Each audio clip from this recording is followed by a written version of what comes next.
Cool. Hi everyone. I'm Chris.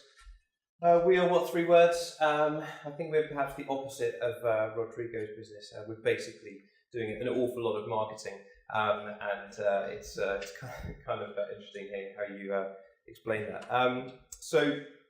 Right, just to give you some background, this is why I decided to make What3words, because this sign kind of dominated my life for quite a few years, and something which I think a few delivery people encounter as they're going about. I grew up on a farm in Hertfordshire, and part of my mum's daily routine is that she from the house actually takes all of the deliveries to the other buildings around there, because we all share a postcode, and this has just been the way it is for a long time, and nothing's really evolved.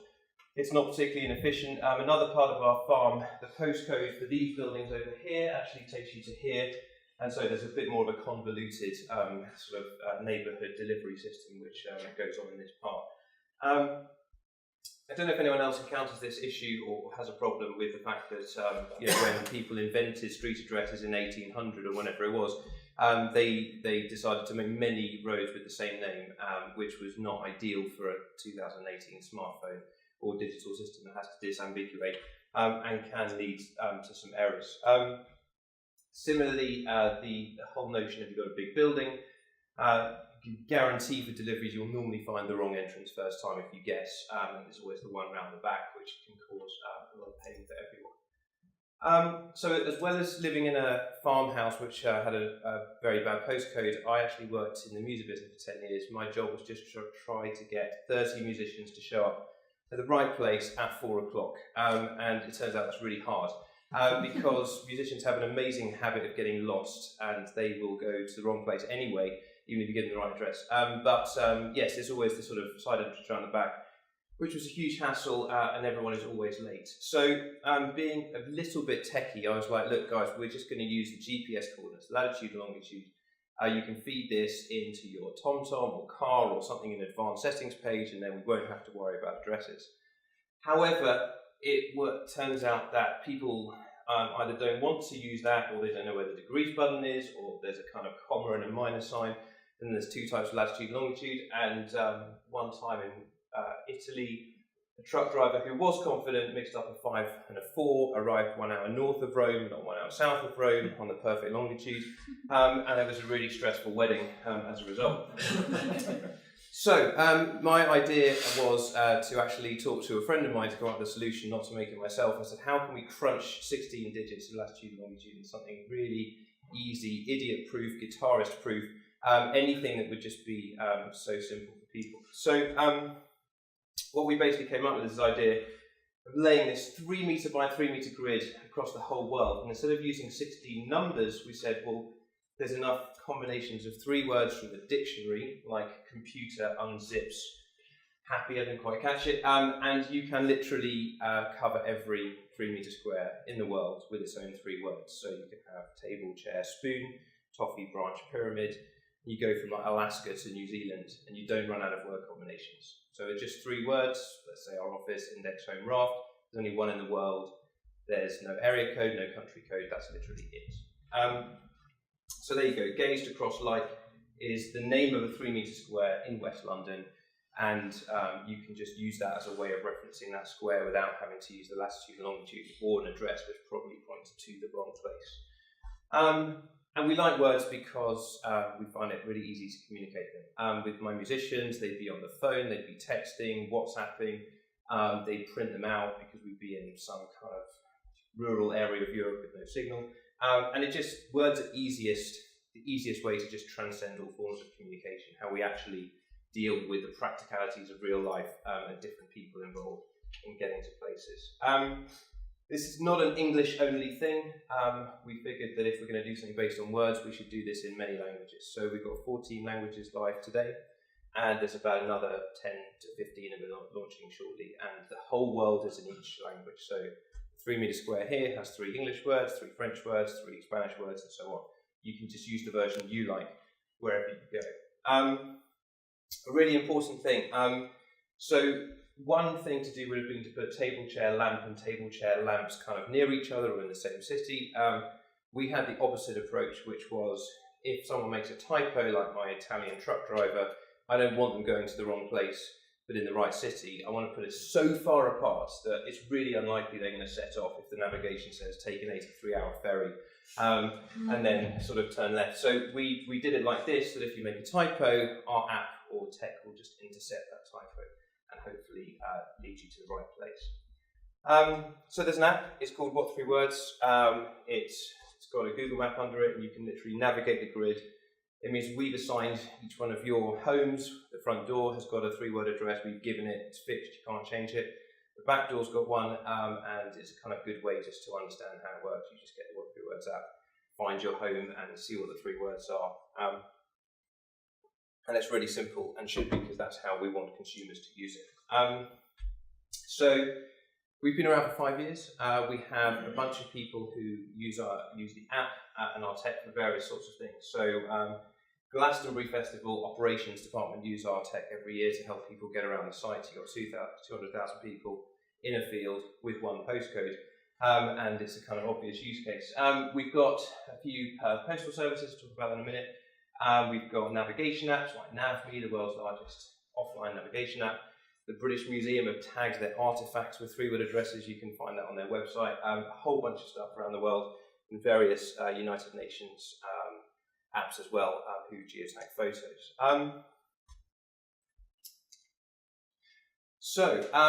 Yes, post services and government deals. We went to the first logical place to try to get this, which was Mongolia.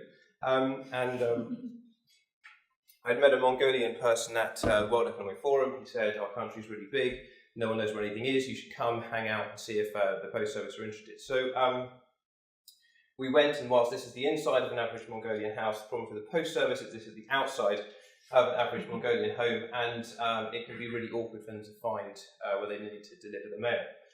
So, of course, there are 3 words that we've given to every 3 metre square in Mongolia, as well as everywhere else. And the post service working, so that's my colleague Claire. We did a deal with the Mongol Post Service, and subsequently we now have 3 Mongolian words for that square and for every 3 metre square on land in the world. And this has been a great kind of first example how we use post. Actually, that's the capital of Mongolia. It's a bit more industrialised and busy than a lot of people think. You've got 3 million people there, and this whole area of town, for example, there's just barely any maps. The maps are just starting to arrive now, but certainly no addresses, because people just build that top. That's how people use it, and they also use it in places like this, which is just incredibly remote. And what we do there is that we have a model where the post service help educate the public, because what we provide is not of value to a business unless the public actually know about what3words and know their 3-word address. We can't help the business on their own. So what happens is Mongol Post have these stickers, and the postmen and postwomen go around a lot of parts of the town, and they literally do the education door to door. They'll get the app out, ideally not in minus 30 degrees in January, so we do it other times of the year. And they will give people their 3-word address or help them. The people in the post offices are trained, so it's a pretty big campaign to get people using 3-word addresses. It also means if you get local support, like the official tourist map for the city, you've got on the right-hand side there 3-word addresses for everywhere in the official one, and there's a whole bunch more travel guides. I think we now have 100% penetration for travel guides in that country, which have 3-word addresses. Even the bus stops, the transport department of the country wanted to just label the bus stops with 3-word addresses for all sorts of reasons, for advertisers, and just to tell people, this is where you are. And it's a good way of reinforcing the marketing. Cafes, we have a thing where they can get free signs. So again, it's just a way of people saying, hey, this is where we are, because it's hard to find. But it's amazing marketing, just getting the 3 words out there. Food delivery. We partnered with Pizza Hut. And depending on how your Mongolian is, what that actually means is if you provide a 3-word address when you order your pizza, we will give you free chips, which is basically a good form of bribery or incentivization to get people to understand what what3words is and try using it for the first time. And our whole model is basically that then Pizza Hut take this as a feature that they've got and use it to promote. So again, depending on how good your Mongolian is, we've got any sound. Doesn't matter for this one, but if sound arrives for a future video, either way, it's in Mongolian. But we can do a voice for you if you want, like Yes, it's a sort of Welsh and Russian kind of hybrid, effectively they are big promoters or work for the first campaign alongside the Mongol Post Service to actually tell people how to do this, the steps they need to follow, where they put their 3-word address in. And we had a really successful campaign with Pizza Hut that we're about to replicate with another one fairly soon. So from Pizza Hut, of course, then Domino's follows, but in a different side of the world in the Caribbean. This is the CEO of Domino's, St. Martin, who has, of course, exactly the same problem, that you've got an island which never really built addresses very well. And they use it, they even, again, more marketing, we've made a little pizza that doesn't get stuck to your box thing. With a what3words add on it, which basically just reminds people this is something that you should use while you're using.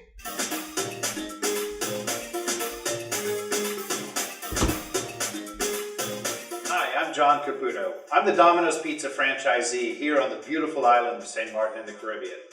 Delivering to addresses on St. Martin is probably our hands-down single biggest challenge. Yes, you might have a house on lot number 2, but there are apartments in the back, there's something built around the side, down the stairs, there's something. And it's very difficult for us to go straight to that customer's door. But when we actually do get to the neighborhood, then it's 2 and 3 and 4 chances before you actually find the house that you're looking for to deliver the pizza. And that really does impact our speed of service. When I call the customer tell me, I'm at the first gas station. So I drive, I say the first gas station I see, I don't stop. So I stay there and I say, yes, I'm by the first gas station. Okay, I'm coming. I say, I'm by Best Buy. They're like, no, he said, I don't want to pay. I went up there and I had 2 more deliveries. That just 2 deliveries take me about 2 hours. When I moved to St. Martin 24 years ago, I drew one of the first actual maps that had street level on St. Martin. And that was what our drivers used to try to find houses. Even the ambulance would come by Domino's on occasion asking where a certain street was, and our drivers would help them. In the beginning, I tried other things. I had little light beacons that I asked people to put on their front doors, so when they ordered a pizza, that a bright light would shine and our drivers would be able to drive straight to it. If the person didn't put it out, or if the person didn't have it, I don't want to say backfired, but it didn't work as planned.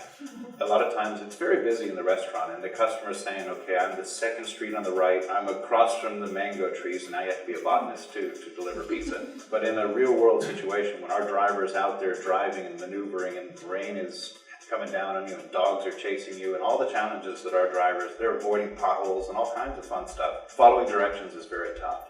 I heard a radio interview and it was talking about the what3words concept. You know, you take the world and you divide it into 57 trillion 3x3 meter squares.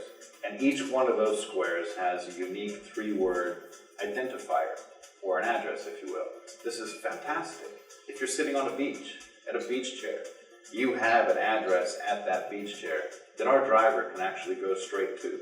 So we're going to have a big campaign to create awareness between radio and print and even cards from our drivers. Find your 3 words, give them to us, and your pizza is going to be delivered faster, fresher, and much more delicious. Let us come out my car and go straight to the door. Pam, pam, pam, pam, pam, pam. Customer, Domino's.